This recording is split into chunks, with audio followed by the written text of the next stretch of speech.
Fascia surrounds every single one of our 50 to 75 trillion cells in our body. There is no such thing as a muscle. There is the myofascial tissue, because muscle is embedded in fascia. And now we have the research to show that when you strip that muscle fiber of its fascia, it cannot work. We know that this gel is the way we get at changing the structure of the fascia.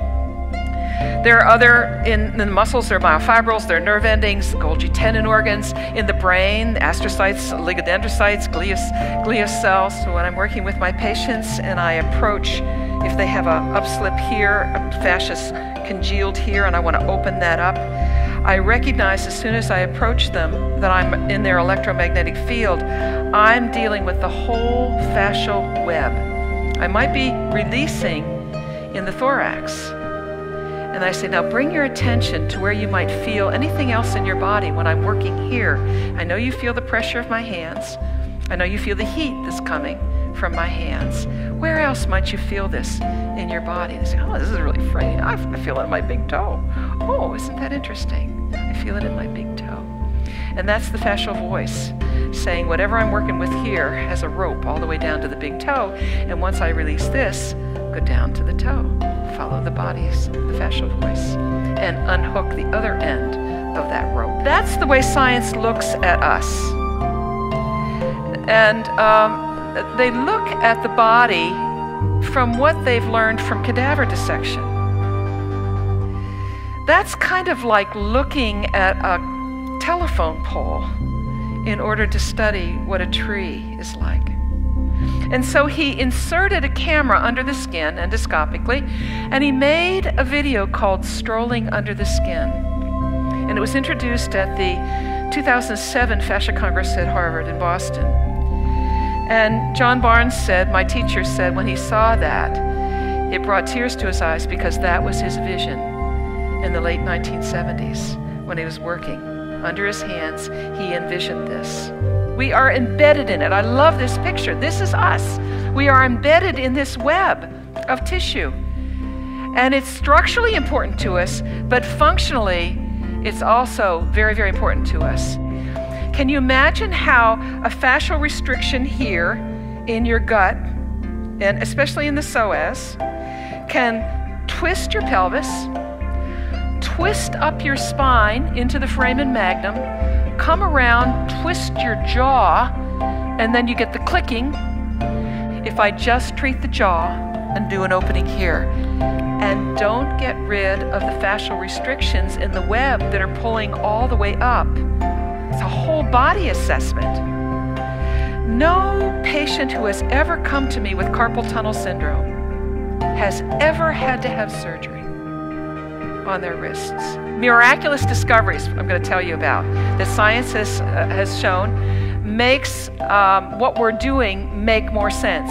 Getting it out of the era of witchcraft and into the era of science, at least cellular, basic biochemistry. The webbing of the fascia can twist and plate down and dehydrate and capture nerves and blood vessels. And that pressure on that plate, that dehydrated plate, sends stimulus through the nerve, especially the sensory nerve, and it feels exquisitely painful. That's fascial restriction. The endocrine system, the neurological system, the muscular system, all the systems, all the flows, breath, lymph, neurotransmitters, neuropeptides, steroids, all complementary therapies are based on recognizing that restrictions block that flow, interrupt homeostasis, interrupt self-regulation, and the body can't heal itself. They actually did a debate on whether physical therapists ought to be involved in prevention and wellness. A debate. But I said, are there really people who believe that that's not what we're doing this for? To help people get well and prevent? And they say, yeah, there are people who really believe that our role is to fix it, and that's it. And when it's fixed, when it's broken, we fix it, and then when it breaks again, they come back. Still, still. Somehow they miss this concept of balance and flow and homeostasis and self-regulation. Found out that there's something very, very different that happens. It's not liquid, it's not solid, it's not vapor, but liquid crystalline form, water inside our body. The fourth state of water. We know that we need force of gravity on our bones to help the osteoblasts lay down new bone. The osteoclasts will still take up the old bone, but the osteoblasts need a force of pressure, gravity, to be able to function. And we put the astronauts out into space, and we were afraid they'd get holy bones, and they did. They got holy bones. They got osteoporosis, and we were afraid to stand them up. We thought about taking them out of the capsule on a stretcher. Bone is crystallized fascia in its solid form. Bone is crystallized fascia in its solid form. And so I talk to my students about not only what you say, but how you say it has everything to do with the patient's developing trust and therapeutic relationship. And so what I tell people is the studies show that a large percentage of people are walking around continually with herniated discs and no pain. How could that be? How could that be? Well, those herniations have more room. They're not pressing against nerves. My job is not to destroy the disc.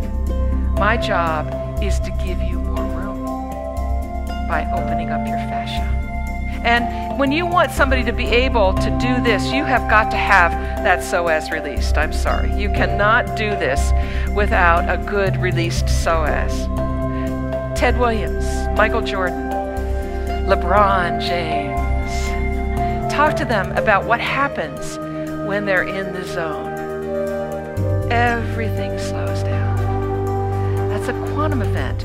Their perception over this fascial web is transmitting information from the environment in a way that's inconsistent with central and peripheral nervous system function. You can take a cell and enucleate it, and how long will it live? A long time. You take a cell and you take the membrane off, and how long will it live? It'll die immediately. The cell membrane is the brain of the cell. DNA is a double helix. It pulls back, the cell pulls back the sleeve around the double helix, takes half of that double helix off into the messenger RNA, DNA, right? The DNA becomes RNA, closes this back up, the RNA goes back out, and the cell does what it needs to do. When that happens, blood is shunted to the muscles, fight or flight or freeze, and away from the organs. He said, I kept getting these cells, these stem cells, and I tried to clean all the debris off and put them in the petri dish so that they'd be pristine and they'd grow, free of contaminants. And I put them in the petri dish and they wouldn't grow. I couldn't get them to grow.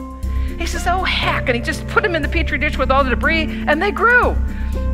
And of course what he was doing was separating out the stem cells from the fascial environment. It's being pulled down here, okay? And then we got this shoulder. We got this clavicle that goes up, this clavicle is straight. This shoulder's a little bit more forward, that shoulder's a little bit more back, right? Shirley Sarman knows immediately what to do. Get you on the phone. Bring your attention to what you feel under my hands. You can feel the pressure of my hands. And I bring my attention to the palms of my hands, and I'm waiting for that gel to start responding to the pressures. Open this up. The foramen magnum, of course, is critical. Migraine headaches and this 11 pounds of head on our occiput and on the atlas axis. All complementary therapies are designed to do one thing. They're based on the principle that health and homeostasis is dependent on a flow of body energy, chi, prana, so that all of the systems can work according to that balance and flow.